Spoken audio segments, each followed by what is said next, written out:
Crohn's and colitis drain your energy, and the medications that they give you actually make it worse. You see, your doctor insists that it's normal and that you just have to live with this chronic fatigue, but that's a lie, and you can get your energy back. You see, today I'm going to show you, the first thing, how energy is supposed to be made, because we can't fix it unless we understand it. The second thing, I'm going to give you the 3 biggest reasons why you don't have enough energy, and of course, number 3, I'm going to give you 3 things that you can do right now to improve your energy. Contrary to what your doctors told you, Crohn's and colitis are reversible. Now, I've helped hundreds of people reverse their bowel disease, and I'm here to help you do it too, because inflammation always has a root cause. We just have to find it. This is the Reversing Crohn's and Colitis Naturally podcast. Now, I do these live trainings in my Facebook group every single week and put the audios here for you to listen to. If you want to watch the video versions of these episodes, just click the link in the show notes to get access to our Facebook group and YouTube channel. And for weekly updates, information, tips, and tricks, you can sign up for our email list by clicking the link in the show notes below. Now, if you don't know me, my name is Josh Deck. I'm an IBD specialist, medical lecturer, and physician's consultant for bowel diseases like IBS, IBD, and I'm here to show you that IBD, that's Crohn's and colitis, and all of its symptoms are reversible.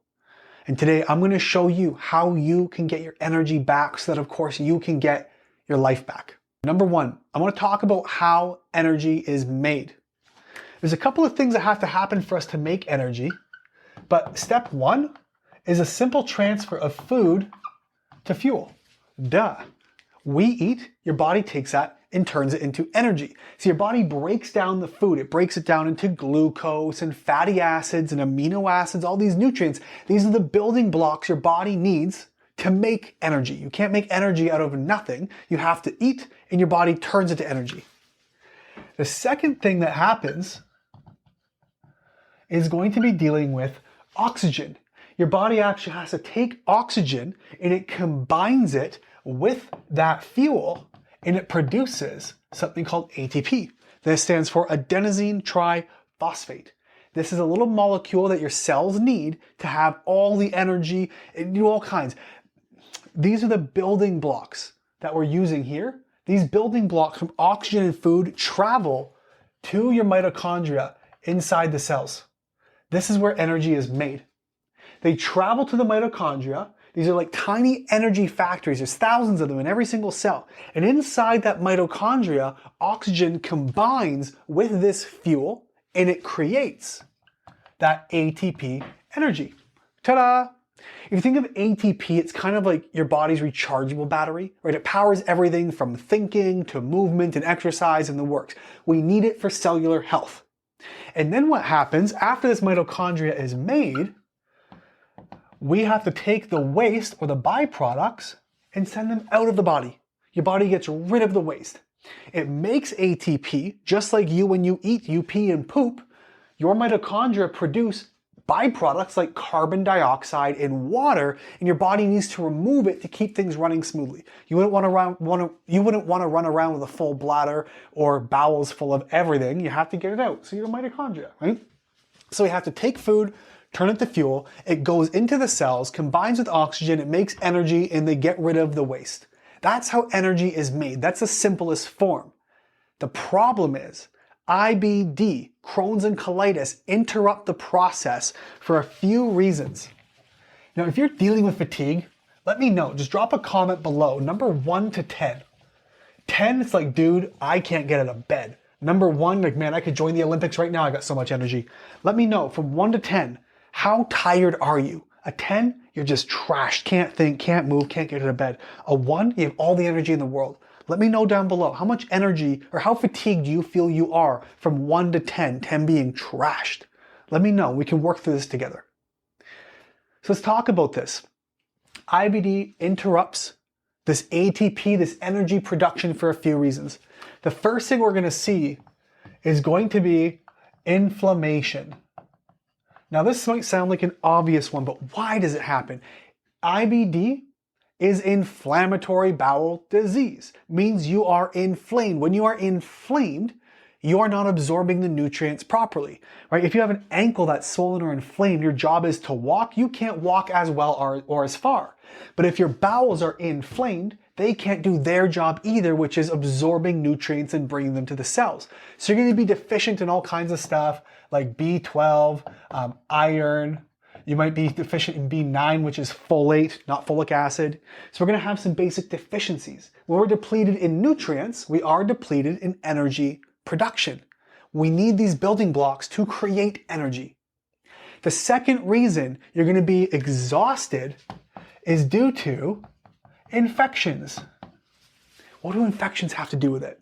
We have something that bacteria make. Bad guys make these byproducts. We call them LPS. This stands for lipopolysaccharide. Another easy word is endotoxins. See, we have all kinds of toxins in our body when we're inflamed. And a big driver of IBD is also mold. We see this a lot. Probably 80% of cases have mold as a layer, either a big one or a little one. So these toxins, like mold toxins, we call them mycotoxins, or these endotoxins, LPS, made from overgrowth of bacteria, they actually damage your mitochondria. We call this cellular toxicity. When you have damaged mitochondria, you have less oxygen delivery, you have less ATP, that's the energy production, therefore you have less energy, you're fatigued. So inflammation damages the cell, damages oxygen getting to your cells, which damages your production of energy. That's what these infections cause. And these infections and inflammation, you'll notice, they're kind of the same thing. Inflammation leads to, or infections and inflammation rather, kind of part and parcel of the same thing. The next thing that we see, this is the third reason you're so tired, is going to be prescription medications. They may not tell you this unless you read the box insert by yourself, but steroids, immunosuppressants, certain types of antibiotics, if not most antibiotics, will damage your mitochondria in a couple of ways. Number one, they actually increase something we call ROS. These are reactive oxygen species. Now, reactive oxygen species are good things. All right, they actually are reactive. They carry oxygen and interact with cells and stuff in your body. These molecules, which can be really beneficial, they can help fight infections in small amounts. When you have too many, they damage what? Your mitochondria. They damage the cells. And so you're not producing energy because the power plant has been damaged. The second thing, they actually inhibit something, which is called the ETC, or the electron transport chain. If you think of this like a power line to the cells, it moves electrons and it moves it from the food you eat into the mitochondria like an assembly line to make ATP. Or to explain it better, this electron transport chain is a conveyor belt that passes electrons down a line like a relay from one to the next. At the end, we have oxygen catching electrons which create ATP, the energy, and they create water. This is what keeps your cells and your energy up. But these medications damage this assembly line. Imagine there's a fire in the house and you have 30 people lined up passing buckets along. What happens when a bunch of people just drop dead? Those buckets don't get passed, the fire doesn't get put out. And now we have depleted energy. And this is a problem. Another thing that medications do, they actually deplete nutrients. We talked about inflammation depleting nutrients. Well, medications do the same thing. They actually deplete nutrients that your mitochondria, there's that word again, the powerhouse, the mitochondria need energy, like B vitamins, so B1, B2, 3, 6, and 12. You need magnesium and CoQ10. These are vital to the electron transport chain, that assembly line to get energy into your cell. Medications stop that. They just physically shut off or impair your body's ability to get energy where it needs to go. Corticosteroids are another one. They suppress adrenal function. Your adrenals aren't just there every day when you get scared. They do have other functions as well. And what happens when you're on corticosteroids is it messes up this rhythm of cortisol. Cortisol is a good thing. We kind of demonize it, but cortisol is anti-inflammatory. It gets you up in the morning. It actually helps repair injuries. It helps give you energy. It's part of this whole system. But when you're on corticosteroids, it damages that cortisol rhythm like a circadian rhythm, right? The sleep-wake cycle is part of your natural process for your body to go to bed, wake up, have energy, be rested. Cortisol works similarly. And when you have this messed up rhythm, you end up with energy crashes. It's dysfunctional. Another thing is that immunosuppressants, these drugs they give you to say, well, it's autoimmune, let's suppress your immune system. First of all, it's not autoimmune. That's another conversation for another time. But immunosuppressants actually interfere with thyroid function, which leads to your thyroid is a huge part of what? Mitochondrial function. What does mitochondria do? The powerhouse of the cell, they produce ATP. So your immunosuppressives interfere with hormones that you need to also make energy. And there are other medications as well. Antibiotics, corticosteroids, your infliximabs, all these drugs they give you, they damage your gut microbiome.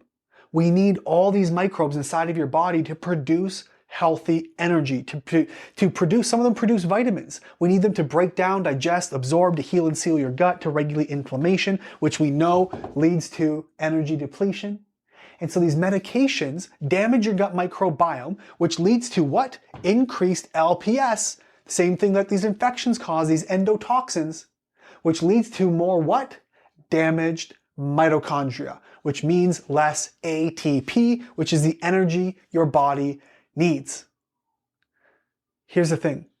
You're inflamed due to some kind of reason. There's 3 reasons we get sick: toxins, deficiencies, and microbes.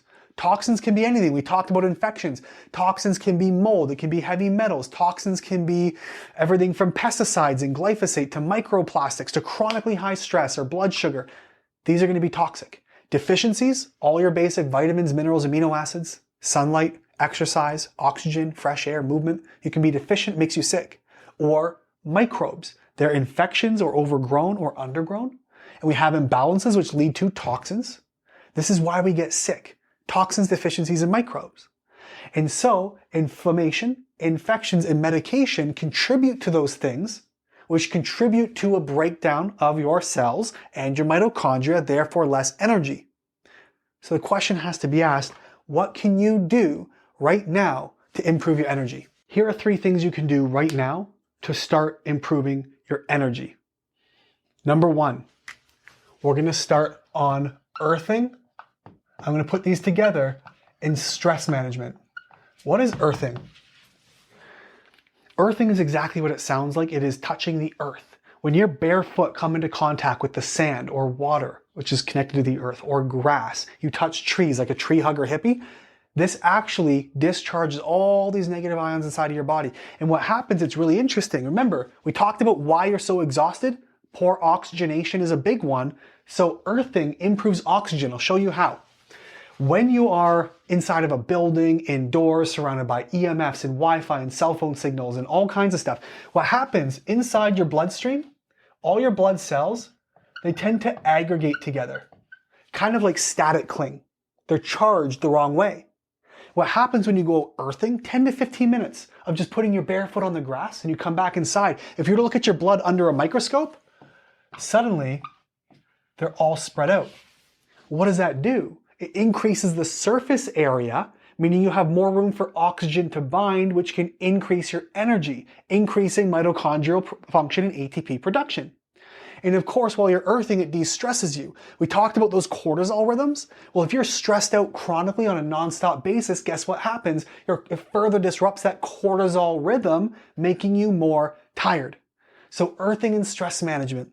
You see this thing I'm wearing now? I'm not sponsored by them. I love them. It's called the Apollo Neuro. It's my wearable that I use, which regulates stress and all kinds of cool stuff. But that's another conversation. So earthing and stress is number 1. These are some of the easiest things you can do, and they're free. It can be through breath work, it can be through humming, through music, through creative outlet, however you got to manage your stress. Ativan, doesn't really matter, okay? Number 2, let's talk about supplements and diet.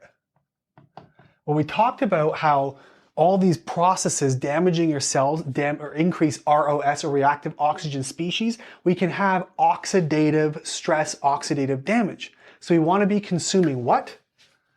Antioxidants.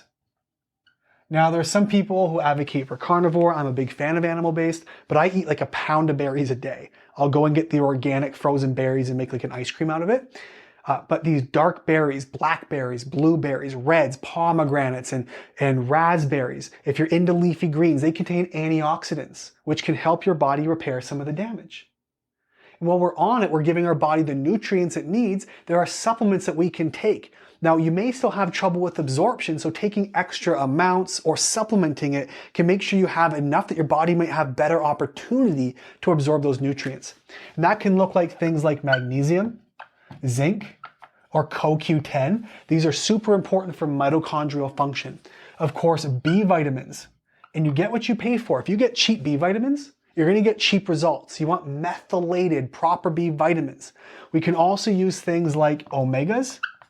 Omega-369 blends are great. Omega-3s, most of us need more of those. We have things like L-carnitine, which again, your body will take into fatty acids and give it to the cells and they turn it into energy.